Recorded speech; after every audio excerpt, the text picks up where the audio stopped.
अरे हे काय चमकतंय पाण्यात? अरे चला सांगतो. तर आज सकाळी आपल्याला घ्यायला आला गोट्या. गोट्याला घेऊन मी गेलो शॉपवर जातो. पाय सगळं आवरलंय. करण काम करतोय, हा मस्त खेळतोय बघा. करण आल्यावर मी लवकर येत नाही, कारण की करण लवकर रविवारी दुकान खोलतो. मग करणचं होतं चालू काम. त्यानंतर मी तिथून निघून डबल आलो घरी येतो. चिच्चा खेळत होता. चिच्चा चला मला शॉपवर घेऊन चाला. मग चिच्चाला घेऊन चाललो मी आता शॉपवर. चिच्चा मी दोघ जण लय मस्ती करत असतो. नंतर चिच्चा बघतो काय मस्ती करतोय करण सोबत.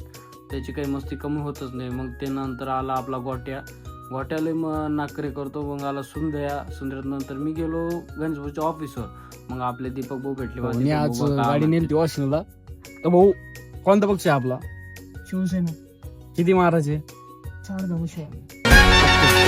त्यानंतर मी निघालो सिटीमध्ये गोट्याला घेऊन, कारण की मला बघायची जोधपुरी, कारण की आपल्या छोट्या बहिणीचं लग्न.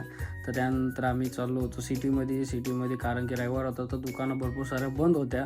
त्यानंतर आलो आम्ही मामा चौकामध्ये जोधपुरी माल घ्यायची, पण गोट्यालाच कसं काय घातली काय माहिती. मग आलो आम्ही रोल खायनंतर आम्ही निघालो डबल घरी. जाताना माल दिसले टिम लाईट होते वॉर्निंगचे. तर आलो डबल शॉपवर नंतर आले तर बसली मैफिल आमची. मस्त गप्पा चालू होत्या. गप्पा चालू असताना त्यानंतर होता आमचा गणेश भाऊचा कार्यक्रम निपटून आम्ही चाललो डबल घरी. Good night.